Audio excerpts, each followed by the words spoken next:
여러분 안녕하십니까? 검찰 간부들 중심으로 제기된 대장동 사건 항소 포기 논란에 대해 정성호 법무장관이 강하게 입장을 밝혔습니다. 피고인 일부에 대해선 검찰의 구형보다도 오히려 높은 형이 선고된 상황에서 신중해달라는 의견을 전했을 뿐이란 건데요. 또 다른 재판에선 검사가 피고인의 가족 사진까지 보여주며 끔찍한 협박을 했다는 증언까지 나왔다며 이러한 일이 계속 진행되면 오히려 더 문제가 될 거라고도 말했습니다. 첫 소식 김지성 기자의 보도입니다. 대장동 개발비리 사건 항소 포기 이틀 만에 정성호 법무장관이 직접 설명에 나섰습니다. 대검찰청으로부터 항소할 필요가 있다고 보고를 받았지만 이에 지침을 내린 적은 없고 의견만 제시했다고 말했습니다. 대검의 의견이 이게 항소 필요성이 있다 그렇게 보고받은 것으로 알고 있습니다. 처음이 아니라 두 번째 보고 왔을 때 신중하게 판단하면 좋겠다. 항소 포기와 관련한 수사 지휘를 한 것 아니냐는 비판엔 노만석 권한대행과 통화한 적도 없다고 선을 그었습니다. 제가 법무부 장관 취임한 이래 사건과 관련해서 노만석 검찰총장 대행과 통화한 적은 단 한 번도 없습니다. 40분 넘게 발언을 이어가는 도중 물을 마시기도 했던 정 장관은 1심 법원이 대장동 사건 피고인들에게 충분한 형량을 선고했다는 점을 강조했습니다. 저는 성공한 수사 또 성공한 재판이었다고 생각합니다. 범죄자를 찾아내갖고 증거를 확보해갖고 기소해갖고 그에 합당한 적정량의 형벌이 선고돼갖고 처벌받게 하는 게 수사 기소의 목적입니다. 항소 포기로 대장동 민간업자들의 범죄 수익을 환수할 수 없게 됐다는 주장에 대해선 아니라고 반박했고 이번 항소 포기가 이재명 대통령 대장동 관련 재판과는 무관하다고 했습니다. 아니 이 사건과 이재명 대통령과 무슨 관계가 있습니까? 이재명 대통령 이미 별개로 기소돼서 재판을 진행 중이다가 지금 중단돼 있고. 정 장관은 항소 포기 논란으로 검찰 변화에 대한 고민과 성찰이 묻혀지지 않기를 바란다고 덧붙였습니다. MBC 뉴스 김지성입니다. 검찰 내부에선 항소 포기 결정을 주도한 검찰총장 권한대행을 향해 집단 성명도 나오고 있습니다. 하지만 지난 정부 당시 윤석열 김건희 부부 관련 사건에선 볼 수 없었던 집단 반발이다 보니 선택적 분노라는 비판은 검찰 내부에서도 나오는데요. 이준범 기자입니다. 수천억 원으로 추정되는 범죄 수익과 대통령 연루 의혹까지 제기된 사회적 파장. 국민적 관심이 쏠린 대장동 사건에 대한 검찰의 항소 포기 결정은 권력의 눈치를 본 거 아니냐는 논란을 자초했습니다. 검사들은 집단 성명을 냈다는 사실을 언론에 공개하며 종일 바쁘게 움직였습니다. 일선 지검장 등 검사장 18명은 노만석 검찰총장 권한대행을 향해 항소 포기 지시에 따른 경위와 법리적 근거에 대한 상세한 설명을 요청한다고 반발했습니다. 법무연수원 신임 검사교육 담당 검사들도 노 권한대행의 입장이 납득이 되지 않는다고 비판 성명에 동참했습니다. 대검에서 근무하는 평검사들은 거취 표명을 포함한 합당한 책임을 다하길 요구한다는 입장문을 노 권한대행에게 직접 전달하며 사퇴를 압박했습니다. 여기에 전국 42개 지청 가운데 8곳의 지청장들은 검찰이 지켜야 할 가치, 검찰의 존재 이유에 돌이킬 수 없는 치명적인 상처를 남기게 될 것이라고까지 했습니다. 다만 검사들의 이 같은 집단 행동은 윤석열 정부 시절엔 찾아볼 수 없던 일입니다. 검찰청사가 아닌 경호처 부속 건물에서 검사들이 출장을 나가 진행한 김건희 씨에 대한 황제 조사, 이어진 봐주기 결정 당시 검찰 내부에선 아무런 움직임이 없었습니다. 내란 우두머리 피의자 신분인 윤석열 전 대통령을 풀어주라는 법원 결정에 검찰이 즉시 항고를 포기했을 때도 연판장을 돌리는 일은 벌어지지 않았습니다. 당시 수사팀 역시 대검 지휘부 결정에 반대했지만 이들의 공개 반발도 없었고 왜 수사팀 의견을 무시하냐는 비판 역시 공개적으로 나오지 않았습니다. 한 부장검사는 항소 포기가 이례적이라 검사들이 격양될 수 있다면서도 그러면 윤 전 대통령 즉시 항고 포기 당시 심우정 검찰총장에겐 왜 가만히 있었는지도 설명해야 형평성이 맞다고 말했습니다.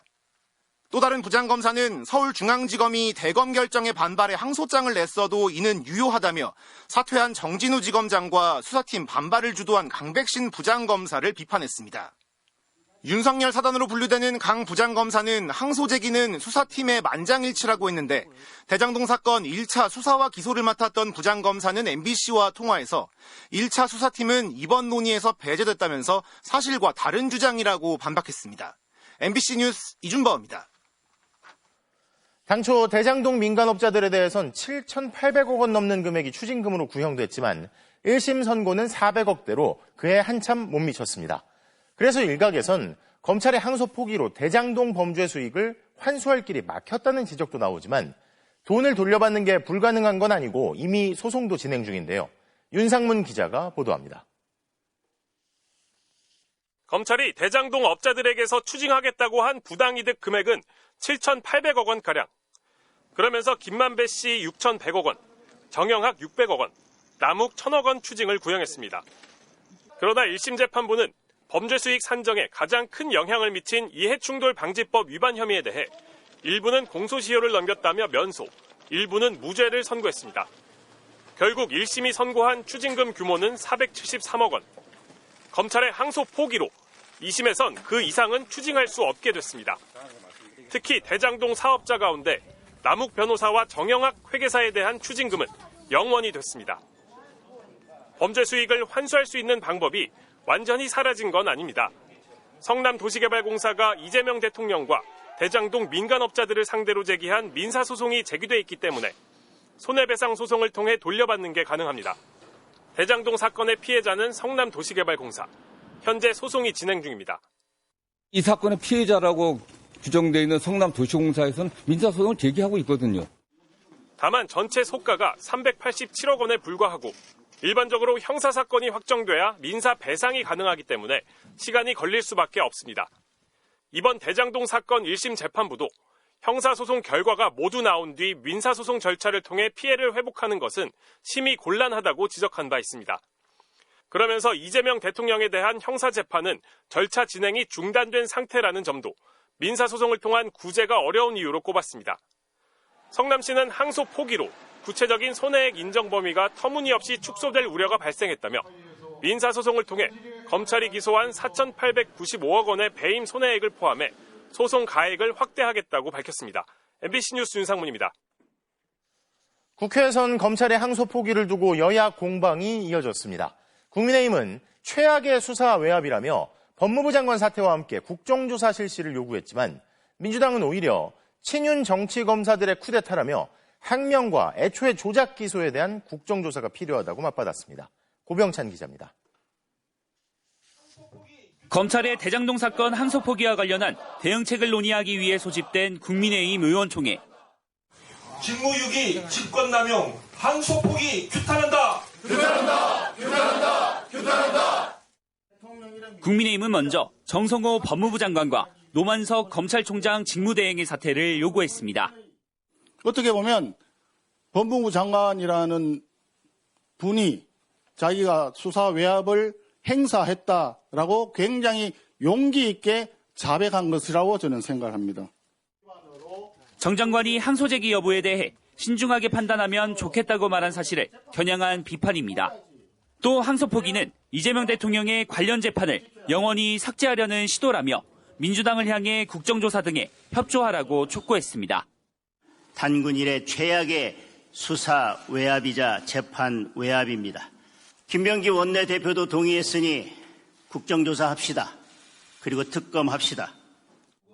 그러나 민주당은 이 대통령이 해당 재판에 피고인조차 아니라며 국민의힘이 음모론을 제기하고 있다고 역공에 나섰습니다. 국민의힘이 검찰의 대장동 항소 자제 결정을 두고 가짜뉴스 공세를 퍼붓고 있습니다. 이번 사태는 친윤 검사들의 쿠데타라며 오히려 이들의 항명과 조작 기소 의혹에 대한 국정조사 등에 나서겠다고 강조했습니다. 검찰이 기계적 항소권의 남용을 차지한 것은 당연한 거 아닙니까? 정치검찰의 항명과 조작 기소 의혹을 반드시 진상규명할 겁니다. 대장동 사건 항소 포기와 관련해 여야의 공방이 치열하게 이어지는 가운데 국민의힘은 내일 대검찰청과 법무부 항의 방문을 시작으로 장애투쟁에 나서는 방안도 검토하고 있다고 밝혔습니다. MBC 뉴스 고병찬입니다. 여인영 전 방첩사령관의 휴대폰 메모에서 충격적인 내용이 드러났습니다. 북한 평양과 백두산 기슭 등을 무인기로 공략해 북한이 반드시 대응할 수밖에 없는 지점을 노려야 한다는 내용을 비롯해 비상계엄의 명분을 만들기 위해 계엄 전에 적어놓은 계획들이 드러났는데요. 이재명 대통령 등 이른바 최우선 체포 명단을 비상계엄 직전 적어놓은 메모도 공개된 가운데 특검은 오늘 윤 전 대통령과 김용현 전 장관, 여 전 사령관 등을 외환 혐의로 기소했습니다. 군하연 기자입니다. 내란 특검이 윤석열 전 대통령과 김용현 전 국방부 장관, 여인영 전 국군방첩 사령관 등 4명을 추가로 재판에 넘겼습니다. 윤 전 대통령과 김 전 장관, 여 전 사령관에게는 형법상 외환죄 중 일반 이적과 직권남용 혐의가 적용됐고 실제 작전 수행을 지휘했던 김용대 전 사령관은 직권남용과 군사기밀 누설 등 혐의로 기소됐습니다. 외환죄 적용 여부를 가른 기준은 무인기 작전의 목적을 인지했는지였습니다. 특검은 이들이 북한을 군사 도발해 비상계엄 선포의 명분을 만들 목적으로 지난해 10월부터 11월 무인기 침투 작전을 벌였다고 결론지었습니다. 비상계엄을 선포할 수 있는 여건 조성을 목적으로 남북 간 무력 충돌 위험을 증대시키는 등 특검이 확보한 여 전 사령관의 휴대전화 메모가 결정적인 역할을 했습니다. 해당 메모엔 지난해 10월 18일 불안정한 상황에서 단기간에 효과를 볼 수 있는 천재 이루의 기회를 찾아 공략해야 한다라는 내용이 있었습니다. 그러면서 체면이 손상되어 반드시 대응할 수밖에 없는 타깃팅으로 평양, 핵시설 2개소, 삼지연 등 우상화 본거지, 원산 외국인 관광지, 김정은 휴양소를 나열했습니다. 최종 상태는 저강도 드론 분쟁의 일상화라고도 적었습니다. 북한을 자극해 비상계엄을 선포할 여건을 만들려고 했던 계획이 읽히는 대목인데 비상계엄과 상황을 미리 상정한 듯한 내용도 여럿 나왔습니다. 포고령 위반 최우선 검거 및 압수수색, 이재명, 조국, 한동훈, 정청래, 김민석 등 방첩사 체포 대상에 오른 정치인 이름도 등장합니다. 설마가 사실로 확인되는 과정은 수사에 참여하는 사람들 모두에게 실망을 넘어 참담함을 느끼게 하였습니다. 특검은 윤 전 대통령이 처음 비상계엄을 논의하고 준비한 시기도 지난해 3월 안가회동보다 5달 앞선 2023년 10월로 판단했습니다. MBC 뉴스 군하연입니다. 순직 해병 특검이 내일 수사 외압 의혹의 정점이자 VIP 경로 당사자인 윤 전 대통령을 소환 조사할 예정입니다. 임성근 전 해병대 1사단장도 오늘 재판에 넘겨졌는데요. 이혜리 기자입니다. 지난 2023년 7월 19일 최상병이 수중수색 도중 급류에 휩쓸려 사망한 뒤 모든 책임을 부인해온 임성근 전 해병대 1사단장. 그러나 순직 해병 특검은 당시 임 전 사단장의 작전 통제와 지휘가 최상병 사망의 원인이 됐다고 보고 업무상 과실치사상 등 혐의로 그를 구속 기소했습니다. 특검 출범 넉 달 만에 첫 기소입니다. 대원들의 안전보다는 언론 홍보와 성과를 의식하여 바둑판식 수색, 내려가면서 찔러보면서 수색, 가슴 장화 확보 등 수중 수색으로 이어지게 된 각종 지시를 내렸습니다. 특검은 박상현 전 7여단장, 최진규 전 포 11대대장, 이용민 전 포 7대대장 등 현장 지휘관 4명도 불구속 상태로 재판에 넘겼습니다. 특검은 수중수색을 지시한 적 없고 작전 상황을 몰랐다던 임 전 사단장의 주장과 배치되는 정황을 다수 확보했습니다. 수해 당시 수중수색 사진이 실린 언론 보도를 보고받고도 보지 못했다고 주장했지만 그 전체를 제가 자세히 보지 못해서 그 사진은 파악하지 못했습니다. 특검은 포렌식 과정에서 임 전 사단장이 수색 사진을 휴대전화 보안 폴더로 옮겨 은닉하려 한 정황을 포착했습니다. 또 그가 수중수색 관련 영상 뉴스 링크를 수신하고 사고 이후 부하와 통화해서 물 어디까지 들어가라고 지침을 줬느냐고 묻는 등 수중수색을 충분히 인지했다고 볼 다수의 증거를 확보했다고 밝혔습니다. 특검 수사는 임 전 사단장의 책임을 삭제하려 한 수사 외압 의혹의 정점, 윤석열 전 대통령을 향하고 있습니다. 특검은 내일 오전 10시 윤 전 대통령을 소환 조사할 예정입니다. 앞서 2차례 출석 요구에 불응한 윤 전 대통령 측이 내일은 출석하기로 하면서 강제 구인으로 나아가는 상황은 피하게 됐습니다. 하지만 다른 피의자들과 달리 특검 사무실의 지하 주차장을 통해 비공개로 출석하기로 하며 특혜 논란이 불거질 걸로 보입니다. MBC 뉴스 이일입니다. 이어서 MBC가 취재한 공공기관장들의 방만한 해외 출장 실태를 집중적으로 전해드리겠습니다. 중소기업들의 대출을 돕기 위해 정부 예산으로 운영되고 있는 공공기관이 신용보증기금인데요. 신용보증기금 이사장이 해외에 나가 하룻밤에 100만 원이 넘는 스위트룸에 묵은 것으로 확인됐습니다. 4박을 하면서 700만 원 넘게 쓰기도 했는데 공공기관장의 상식을 뛰어넘는 해외 숙박비 실태 전합니다. 먼저 정혜인 기자 단독 보도입니다. 입구에 들어서자 보이는 거대한 샹들리에 조명, 고급스런 객실과 시내가 한눈에 내려다 보이는 야외 레스토랑까지 몽골의 수도 울란바토르 중심에 위치한 5성급 호텔입니다. 재작년 아시아 각국의 관련 기관과 협력 방안을 논의한다며 몽골로 향한 최원목 신용보증기금 이사장은 이 호텔에 스위트룸에 묵었습니다. MBC가 입수한 해외 출장 지출 내역에 따르면 당시 최 이사장이 4박 5일 동안 쓴 숙박비는 472만 원, 하룻밤에 118만 원을 쓴 겁니다. 최 이사장은 지난 1월에는 국제기구와의 협력 방안을 모색한다며 미국 워싱턴 DC로 향했습니다. 내란으로 인한 전국 불안에 제주항공 참사까지 벌어진 직후라 내부에서 만류가 있었지만 출장은 당초 6박이었던 일정을 4박으로 줄인 채 강행됐습니다. 그런 정황들을 감안해서 이번 출장은 가지 마시라. 제가 심지어 그렇게까지 사측에 요구를 하고 했지만 결국 이사장을 강행을 해서 당시 최 이사장이 5성급 호텔에 머물며 4박 6일의 출장에 쓴 숙박비는 707만 7천 원. 하룻밤에 106만 원가량인 스위트룸에 머물면서 일정 조정으로 환불받지 못한 이틀치 숙박비 281만 원까지 모두 지불됐습니다. 신보 내부 규정에 따르면 이사장의 숙박비는 하루 25만 원 안팎이지만 실비 청구가 가능하다는 점을 이용해 4배가 넘는 돈을 쓴 겁니다. 지난 2022년 윤석열 정부에서 임명된 최 이사장이 그동안 다녀온 해외 출장은 11번. 수행원들과 함께 쓴 출장비는 4억 3천만 원에 달합니다. 회당 평균 4천만 원으로 전임자의 2배 수준입니다. 중소기업의 대출을 돕기 위해 정부 예산으로 운영되는 신용보증기금 이사장이 이렇게 많은 해외 출장비를 써야 하는지 의문이 제기되는 상황. 신용보증기금은 몽골 출장의 경우 다른 국가와의 양자회담을 위해 무료로 회의실을 쓸 수 있는 스위트룸을 골랐고 미국 출장은 유사 등급의 호텔 가운데 상대적으로 저렴한 숙소에 묵었다며 전임자 때보다 환율과 물가가 올라 출장비가 증가했다고 밝혔습니다. MBC는 신보를 통해 여러 차례 최 이사장의 해명을 요청했지만 최 이사장은 아무런 답변 없이 오늘 다시 대만으로 출장을 떠났습니다. MBC 뉴스 정혜인입니다. 지나치게 잦은 해외 출장도 문제로 지적되고 있습니다. 예금자가 금융기관에 맡긴 자산을 보호하기 위해 설립된 예금보험공사 사장은 3년이 안 되는 기간 동안 해외 출장을 21번이나 갔는데요. 열흘 중 하루를 해외에 머문 셈인데 해외 출장이 꼭 필요했을까요? 국민이 낸 세금이 이렇게 쓰여도 되는 걸까요? 이어서 홍익표 기자가 보도합니다.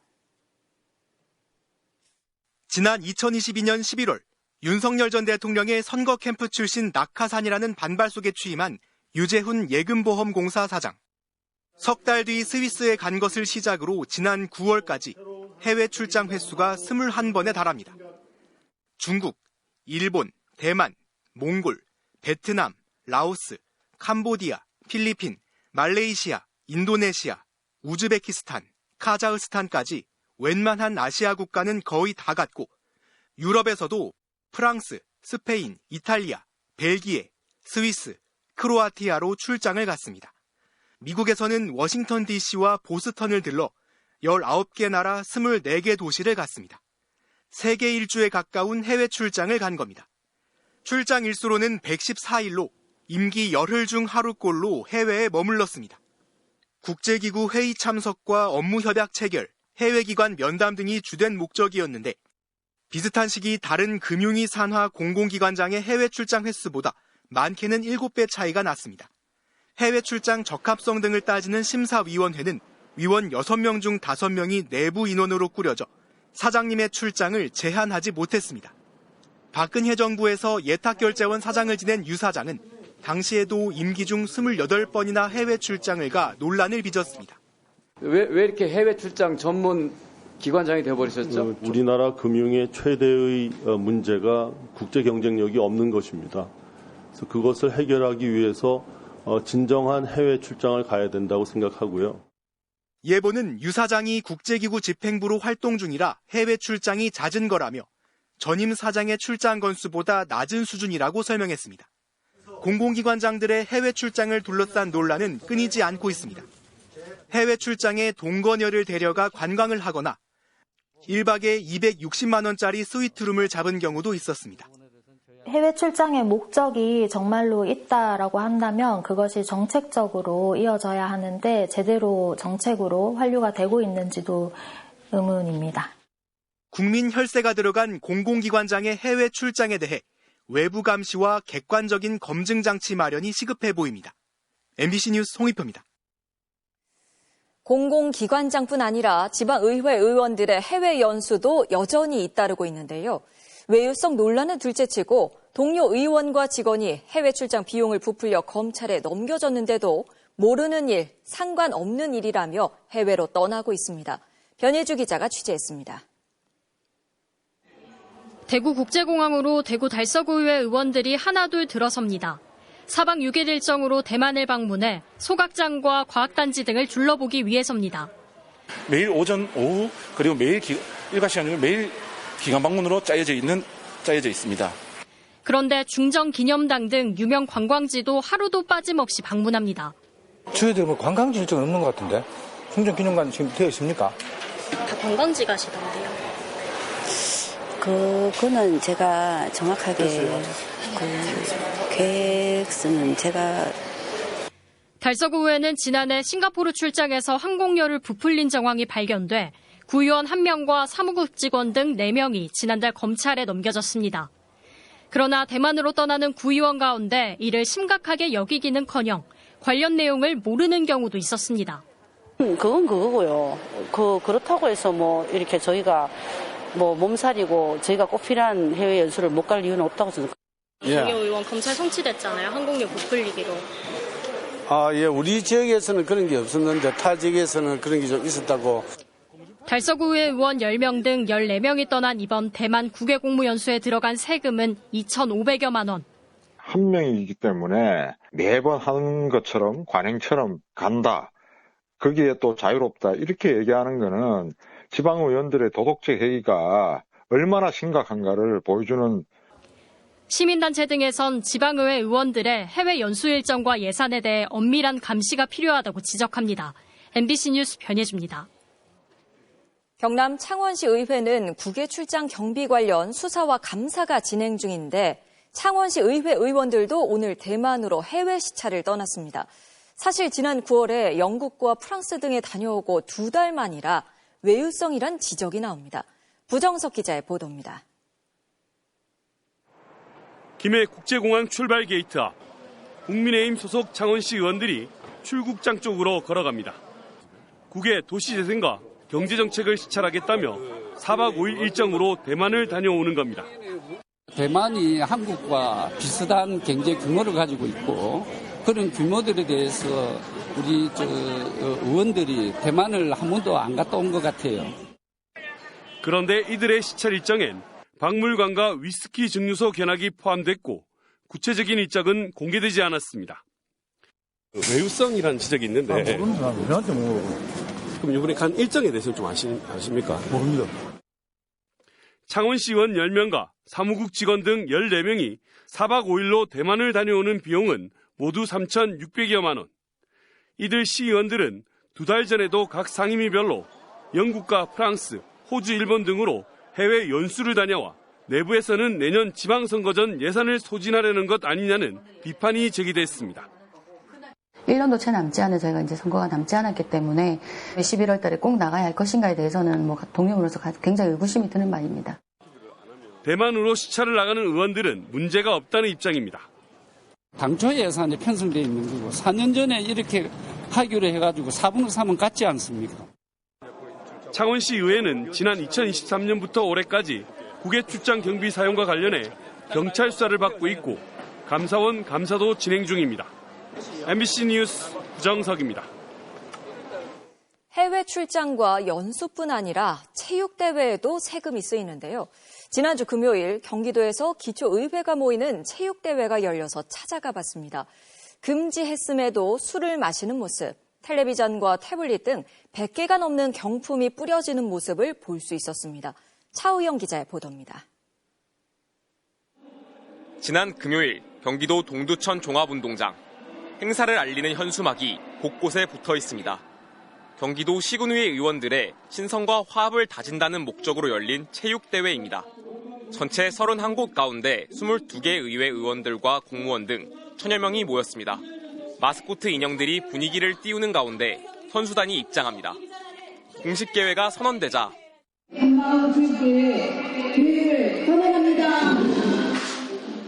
폭죽이 터집니다. 축하 공연에 이어 행사 도우미들과 함께 여야 의원들을 포함한 내빈들이 단상에 오른 뒤 경품 추첨이 시작됩니다. 참가자 여러분들 모두 무대 앞으로 나와주시기 바랍니다. 선수단 입장! 준비된 경품은 다채로웠습니다. 95만 원짜리 로봇 청소기와 태블릿 PC, 스마트 TV 등 고가의 전자기기부터 음식물 처리기, 공기청정기, 마사지 기기까지 모두 100개가 넘었습니다. 경품을 마련하는데 1,350여만 원이 들었습니다. 네, 너무 축하드립니다. 관역별로 한 분씩 43인치 TV를 선물로 받으셨습니다. 네. 너무 부럽습니다. 30분 동안 진행된 경품 행사를 마친 뒤에야 경기가 시작됐습니다. 운동장 한켠에 설치된 천막을 둘러봤습니다. 테이블마다 술병이 놓여 있습니다. 소주와 맥주, 막걸리 등 있을 건 다 있습니다. 젠슨왕도 사용에 유명해진 소맥 제조기도 보입니다. 운동장에서 취식과 음주를 금지한다는 안내문이 있는데도 술잔이 돌아가는 겁니다. 같은 시각 서울시 구의회 의원들도 의회 한 곳만 빼고 모여서 체육대회를 열었습니다. 이 운동장도 술 반입이 금지됐지만 음주 장면이 목격됐습니다. 구의회마다 25만 원 상당의 자전거가 한 대씩 주어졌습니다. 원래는 경품 추첨 행사로 준비했지만 민원인이나 공무원이 공용으로 쓸 수 있도록 기부 형식으로 바꾼 것으로 알려졌습니다. 의원 체육대회를 위해 경기도는 2억 원, 서울시의 경우 4,500여만 원 예산이 배정됐습니다. MBC 뉴스 차호영입니다. 체육대회에 또 어떻게 돈을 썼나 살펴봤는데요.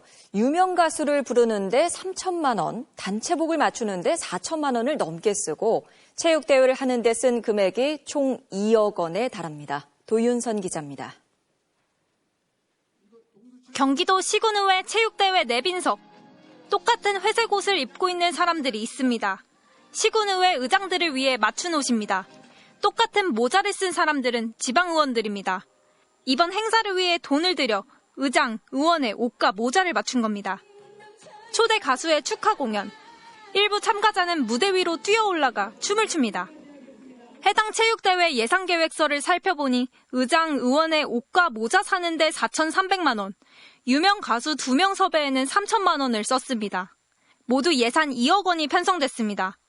서울시 구의회 체육대회에는 기념수건 700여만 원, 자전거 600여만 원, 시상금용 온누리 상품권 300여만 원 등 모두 4,500여만 원이 편성됐습니다. 제가 그냥 보면서 느낀 거는 굳이 이런 거 해야 되나?